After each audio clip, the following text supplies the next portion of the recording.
সকলেই বিভিন্নভাবে ব্যস্ত। আজকে আমাদের এই আলোচনা সভার সাথে আপনারা আমাদের ভবিষ্যৎ কর্মসূচি সম্পর্কে আপনারা বলবেন যে আমাদের সংগঠনকে আমরা কীভাবে আরো জোরদার করব, আমরা কি প্রোগ্রাম নিতে পারি। তবে এই যে একটা প্রশ্ন কে এখানে করেছে একটু আগে, এইগুলো করে আমাদের কি লাভ হচ্ছে।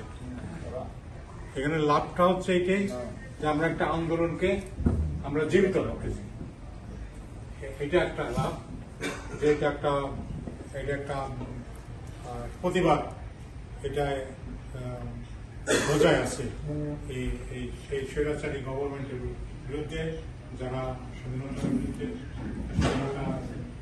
যারা বিরোধী তাদের বিরুদ্ধে একটা সোচ্চার কর্মকাণ্ড আমরা পরিচালিত করে যাচ্ছি। এই লাভটা হচ্ছে এখানে। কিন্তু যেটা আমরা মনে করি যে আজকে বাংলাদেশের এই রাজনৈতিক পরিস্থিতি চেঞ্জ করতে হলে যেটা দরকার, সেটা হচ্ছে বৃহৎ শক্তি যাদের আছে তারা যতক্ষণ পর্যন্ত ইন্টারফিয়ার না করবে ততক্ষণ পর্যন্ত এটা চেঞ্জ হবে।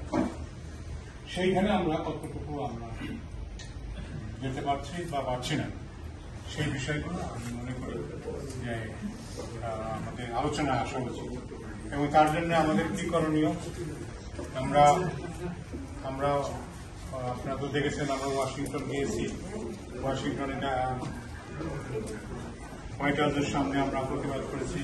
আমরা একটা ওয়াশিংটন প্রেস ক্লাবে আমরা সাংবাদিক সম্মেলন করেছি। এছাড়া আমাদের অনেকগুলো প্রতিবাদ সমাবেশ হয়েছে।